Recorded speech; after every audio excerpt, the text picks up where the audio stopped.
जी अस्सलाम वालेकुम स्टूडेंट्स, कैसे हैं आप सब लोग। उम्मीद है कि अच्छे होंगे बच्चों। आज हम लोग 7th क्लास की साइंस और हमारा जो चैप्टर नंबर 8 चल रहा था, हमारा आज का टॉपिक है कन्वेक्शन। कन्वेक्शन के बारे में बच्चों हम लोग बात करेंगे। इससे पहले हम लोगों ने कंडक्शन के बारे में पढ़ा और उसके बाद कंडक्शन की एप्लीकेशन इन डेली लाइफ उसके बारे में हम लोगों ने डिस्कस किया। अब हम लोग कन्वेक्शन के बारे में पढ़ते हैं। देखिए बच्चों, कन्वेक्शन और कंडक्शन में जो बेसिक फर्क है वो ये है कि कंडक्शन के अंदर जो एटम्स और मॉलिक्यूल्स होते हैं they can not move from one place to another. वो सिर्फ अपनी ही जगह पर वाइब्रेट करते रहते हैं, वो अपनी जगह छोड़कर दूसरी जगह मूव नहीं कर सकते। लेकिन कन्वेक्शन के अंदर जो है जो एटम्स और मॉलिक्यूल्स होते हैं they can move from one place to another.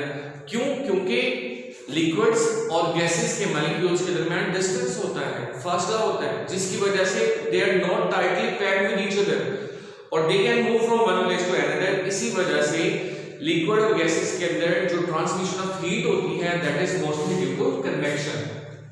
ठीक है, तो कन्वेक्शन को हम लोग डिफाइन कैसे कर सकते हैं? Convection is a method in which heat is transferred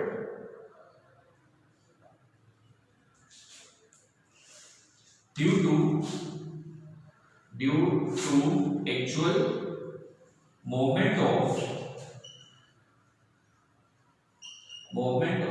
atoms and molecules। अब इसके अंदर एक्चुअल मूवमेंट होती है एटम्स और मॉलिक्यूल्स की, जिसकी वजह से transmission of heat is made possible. इसको प्रूव करने के लिए हम लोग क्या करते हैं, एक एक्टिविटी परफॉर्म करते हैं। और वो एक्टिविटी क्या है कि आपने क्या करना है, आपके पास एक बीकर है, लेबोरेटरी के अंदर इस्तेमाल होते हैं।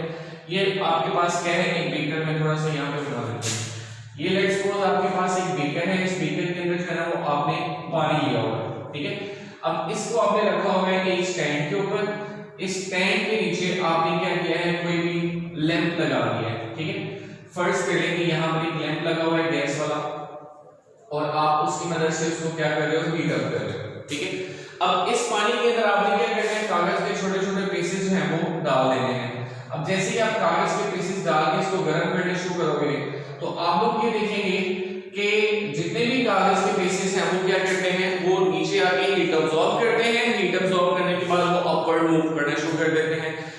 बिल्कुल इसी तरह क्या होता है कि यहाँ पर जो नीचे पानी के मॉलिक्यूल्स होते हैं उनको जल्दी हीट मिलेगी, तो जो यहाँ पर मॉलिक्यूल्स हैं पानी के वो क्या करते हैं, स्पिरिट लैंप से हीट अब्सॉर्ब करते हैं। सॉरी, ये जो आपके पास स्टोव है इससे हीट अब्सॉर्ब करते हैं।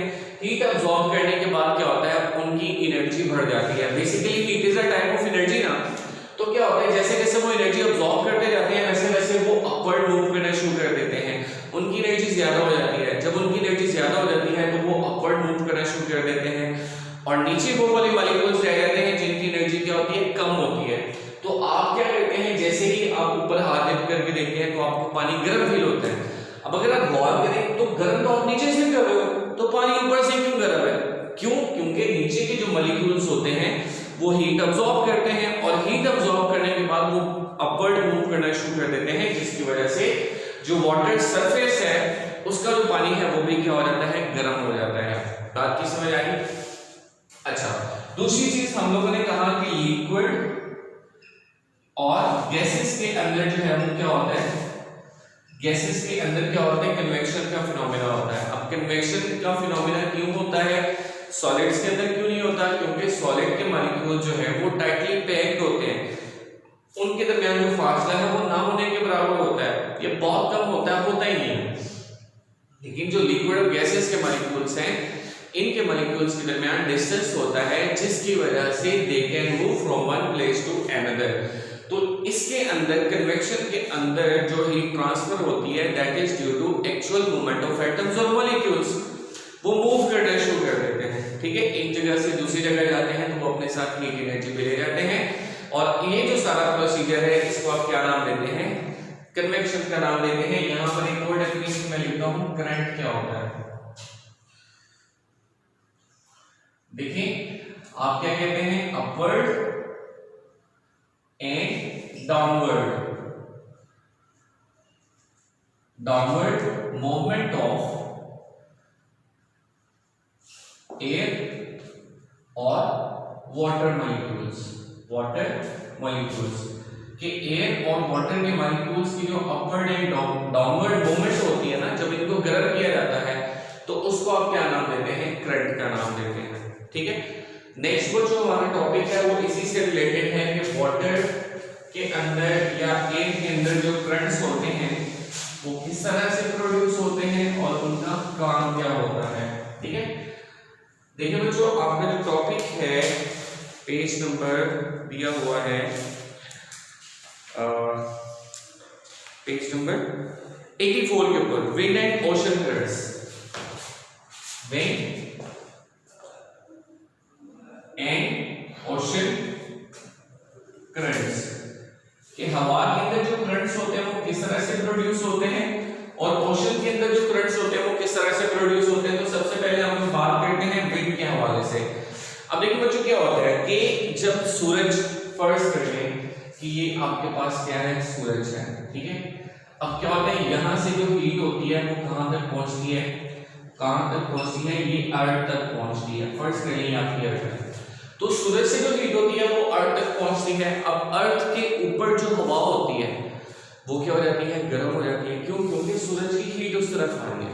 ठीक है, अब जब जमीन के ऊपर की जो हवा है वो गर्म हो जाती है, तो जब गर्म होती है ना तो वो फैल जाती है, इट एक्सपेंड्स, और जब वो एक्सपेंड करती है तो वो क्या हो जाती है, उसका जो वॉल्यूम होता है वो बढ़ जाता है, और जब वॉल्यूम बढ़ जाता है तो उसका जो वेट होता है वो क्या हो जाता है?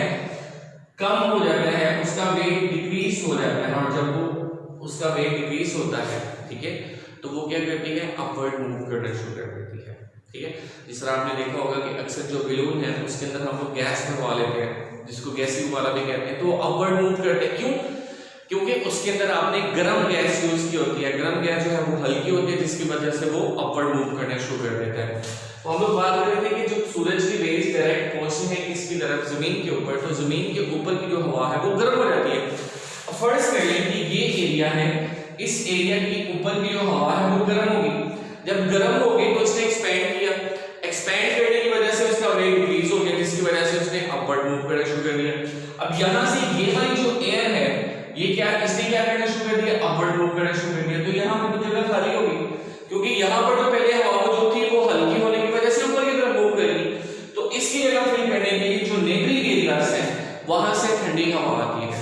ठीक है, वहां से ठंडी हवा आती है, वो दोबारा से इसकी जगह ले लेती है। इसके ऊपर जो फिर से सूरज की रोशनी पड़ती है और ये भी अपवर्ड मूव करना शुरू कर देती है। जब ये अपवर्ड मूव करती है तो ये कुछ कूलर एरियाज होते हैं, मतलब कुछ ठंडे एरियाज होते हैं, जब ये वहां पर जाती है तो ये दोबारा से ठंडी हो जाती है। जब ठंडी हो जाती है तो इसका वेट ज्यादा हो जाता है, वेट ज्यादा हो जाता है तो ये नीचे की तरफ मूव करती है और दोबारा से जो है वो हल्की होकर ऊपर की तरफ मूव करती है, और इस तरह ये सर्कल है ये चलता रहता है। कल इंशाअल्लाह हम लोग बात करेंगे ओशन के अंदर करंट जो है वो किस तरह से प्रोड्यूस किए जाते हैं और इनका हमें फायदा क्या होता है। अल्लाह हाफिज़।